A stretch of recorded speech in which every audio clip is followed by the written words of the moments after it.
Bonsoir, bienvenue sur Racontaz littéraire.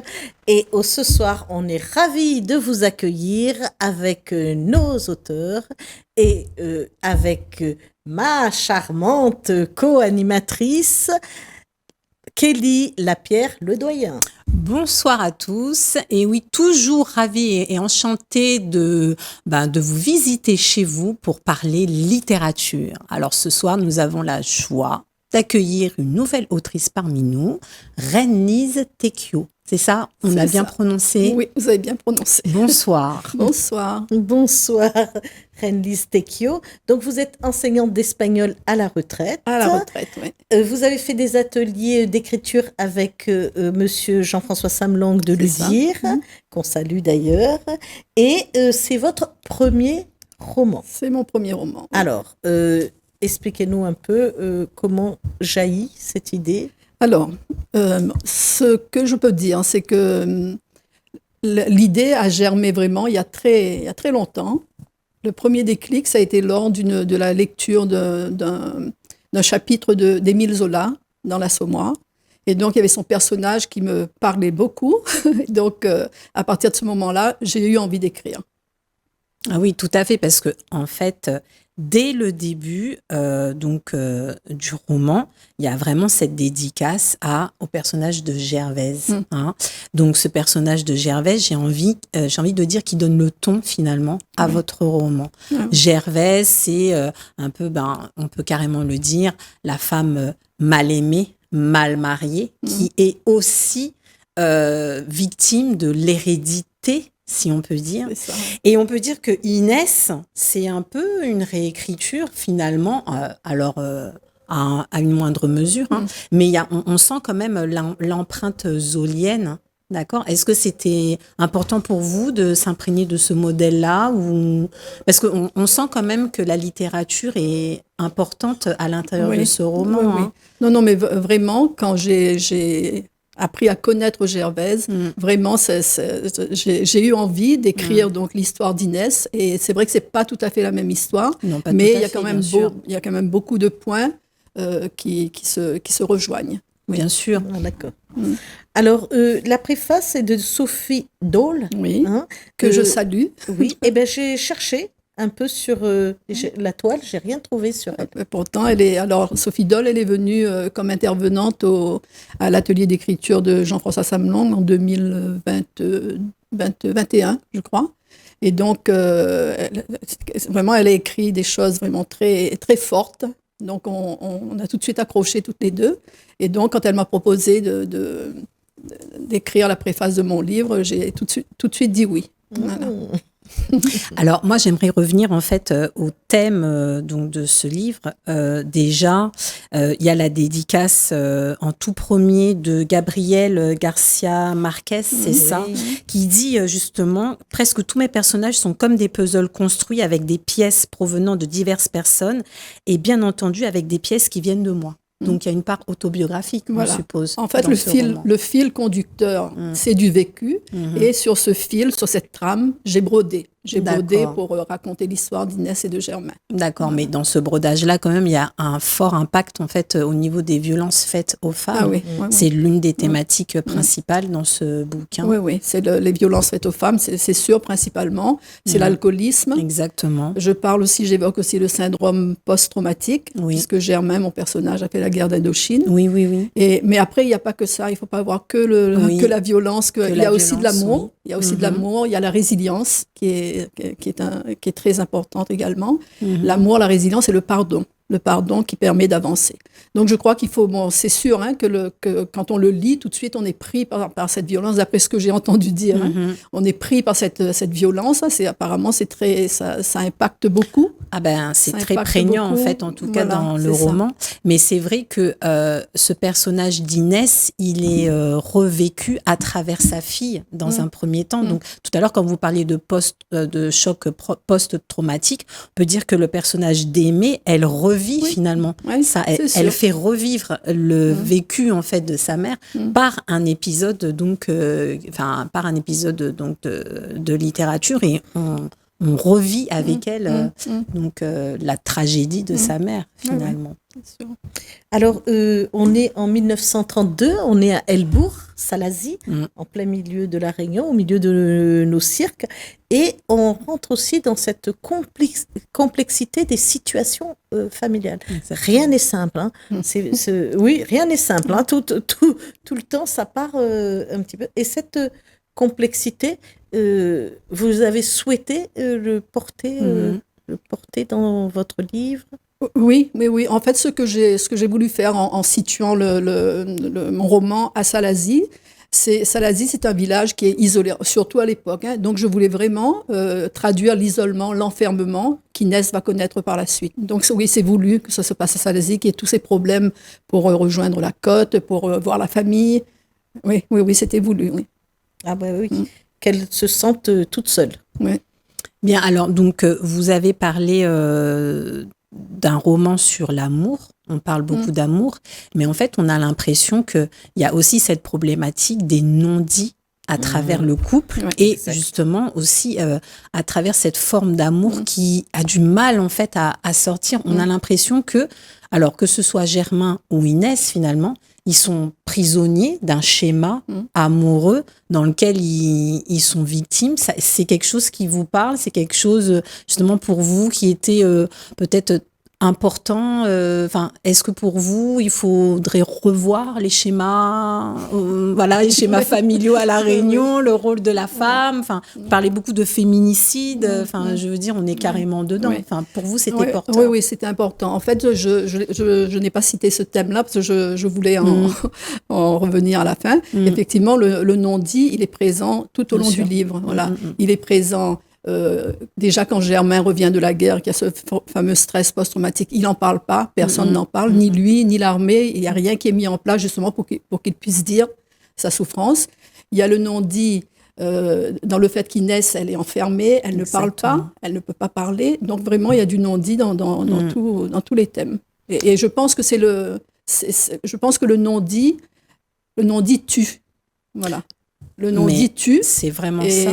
Voilà. Donc, et ça, j'ai voulu le faire ressentir. Et apparemment, vous l'avez compris. Donc, tout à fait. Et puis, vous voyez, c'est un peu symptomatique de ces familles dans ces années-là. Je veux dire, à La Réunion, il n'y a pas si longtemps qu'on apprend à s'exprimer au sein des familles, à dire les sentiments, à parler avec ce dialogue intergénérationnel entre les parents et les enfants, expliquer aux enfants. C'est vrai que c'est des choses, je pense, qu'on n'a pas appris aux générations anciennes. Et c'est vrai que Inès, finalement, elle est dans cette ivresse-là. Oui, elle est dans l'ivresse. Enfin, l'ivresse, c'est sûr que c'est ça, mais c'est aussi l'ivresse pour oublier. Exactement. L'ivresse pour oublier. Donc, et puis l'ivresse, c'est aussi son ailleurs, parce que vous m'aviez parlé de l'illustration, vous m'aviez demandé. Donc, en fait, l'ailleurs d'Inès, ici, ça a été l'alcool, dans un premier temps, parce que c'est là qu'elle pouvait oublier, qu'elle arrivait à oublier tous ses déboires.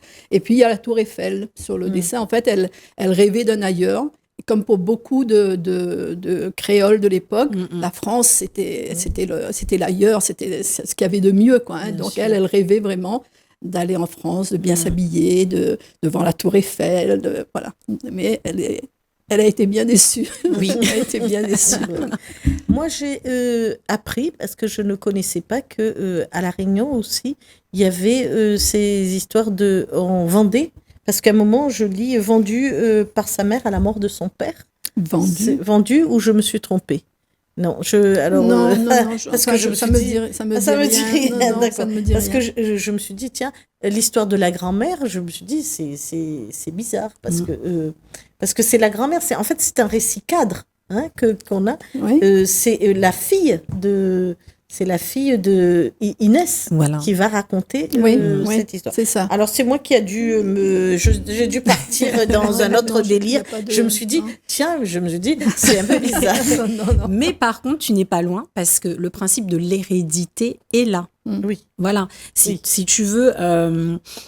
avec le personnage d'Aimée, on a une certaine coupure dans cette hérédité malsaine ou malheureuse. Voilà, c'est elle en fait qui vient casser tout, puis elle vient casser. Et ça passe aussi donc par le pardon. Voilà. Oui. Et donc, c'est à ce moment-là, vers la fin, un petit peu, on sent que, elle a fait cet effort-là. Un long travail. Un long travail, Très long travail. quand même. Et la littérature a été pour elle donc une espèce de porte de sortie par rapport à tout ce que sa mère a vécu. Et forcément, elle a vécu parce qu'elle s'est retrouvée quand même très tôt responsable d'une famille. Chose qui était quand même assez probante à cette époque-là aussi. Ouais. En fait, c'est la résilience. Ouais, donc, exactement. c'est vrai que, je sais qu'il y a des cas peut-être beaucoup plus dramatiques que l'histoire d'Inès et d'Aimé, mais c'est vrai qu'on arrive à s'en sortir à condition qu'on dise déjà. Donc ça commence par la parole, donc il faut dire. Donc c'est pour ça que je dis que les non-dits tuent, donc il faut dire, il faut parler autour de soi. Je parle du problème des violences conjugales, même l'alcoolisme, donc il faut en parler autour de soi. Et puis Inès, la chance qu'elle a eue, c'est que elle a eu des personnes bienveillantes autour d'elle. Oui. Mais ça aussi, il faut aller les chercher, c'est-à-dire ne pas hésiter à demander de l'aide. Et on trouvera toujours quelqu'un pour aider, quoi.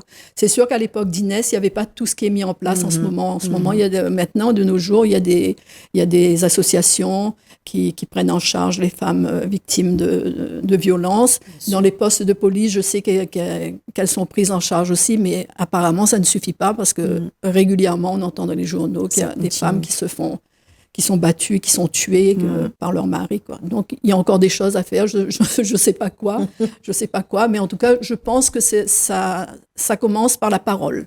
Je pense qu'il faut arrêter avec les non-dits, il faut avoir le courage. Je sais que c'est difficile, c'est pas évident, mais je pense que ça commence par ça. Voilà. Et puis l'éducation aussi, je pense que l'éducation que ça joue aussi, des jeunes garçons, des jeunes filles, parce que moi je parle Inès est une femme battue, mais je sais qu'il y a des hommes aussi qui sont battus. J'en parle pas parce que je connais pas assez le sujet, mais voilà, donc il faut pas l'oublier, quoi, quand même. Oui. Et alors, il y a quand même un paradoxe dans votre roman, c'est que on a donc cette non-dit, tous ces non-dits dont vous avez toutes les deux rappelé, et puis on a aussi Céla dit la fée qui vont pourrir à coups, comme ça, par petites touches fines, tous Céla dit la fée qui vont faire d'elle une femme qu'on va pointer du doigt. Et donc, ce jeu que vous menez bien jusqu'à la fin, on ne va pas dévoiler la fin, mais ce jeu que vous menez bien, c'est quelque chose que vous tenez à cœur de dire, de mettre parallèlement le non-dit et le l'a dit la fée. Oui, parce que c'est vrai qu'on ne dit pas, mais à côté on dit beaucoup aussi. C'est vrai qu'on ne dit pas ce qu'il faudrait dire, quoi. Et c'est vrai que Inès, elle a dû faire face à ça, et c'est vrai que c'est un des éléments qui a fait qu'elle s'est enfermée, qu'elle a été, comme vous dites, montrée du doigt. Oui. Donc, oui. Et ce parallèle est très, très, très beau, parce que voilà, on se dit, ça y est, il y a des mains qui se tendent, elle va s'en sortir, et bam, ça cisaille derrière. Exactement. Et on se dit, jusqu'où cette cascade. En fait, c'est comme une cascade et que ça arrive. Et en fait, ce qui n'a pas aidé Inès, c'est qu'elle était isolée, c'est-à-dire que sa famille était à Salazie et elle habitait au port, donc avec tous les problèmes oui, bien sûr. Pour venir au port. Donc déjà il y avait ça, et puis quand la famille arrivait, ça je le raconte, quand la famille arrivait chez elle au port, ben là il y avait le mari qui était violent, et donc eux, qu'est-ce qu'ils faisaient? Ils s'en allaient, donc ils ne restaient pas. Ben oui, parce que face à Germain, oui. C'était vraiment ils ne pouvaient pas faire grand-chose, parce que Germain c'était vraiment un héros, parce que pour moi c'est un héros, parce que c'est quand même quelqu'un qui a fait la guerre d'Indochine, qui a sauté sur Dien Bien Phu sans aucune préparation.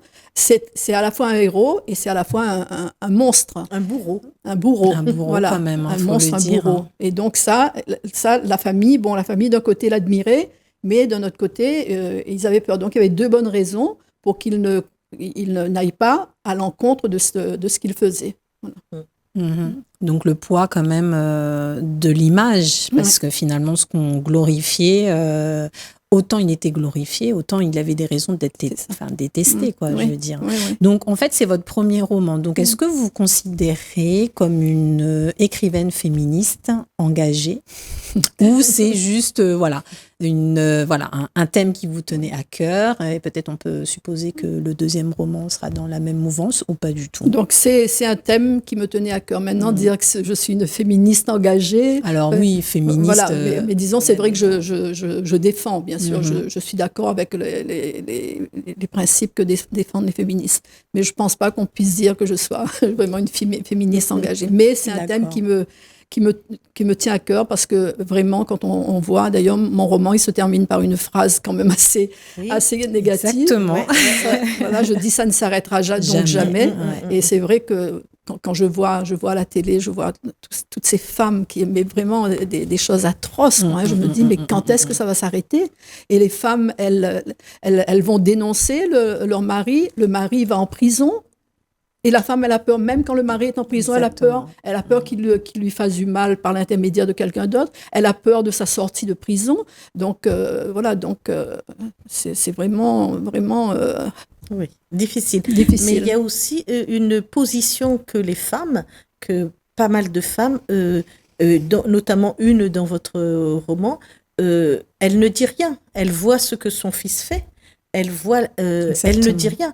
Alors, si une maman ne dit pas à son fils qu'il est violent, qui va oser affronter ce fils violent? Qui Mais à l'époque, on ne le disait pas. Évidemment. On ne le disait pas. Jamais. Évidemment. Maintenant, on commence à le dire. Maintenant, si j'entends une femme, une voisine, que je l'entends crier, je l'entends hurler, je l'entends sortir de chez elle, battue par son mari, comme ça a été le cas d'Inès, bien sûr que je préviens la police. Mais à l'époque, on ne disait pas. On ne disait pas.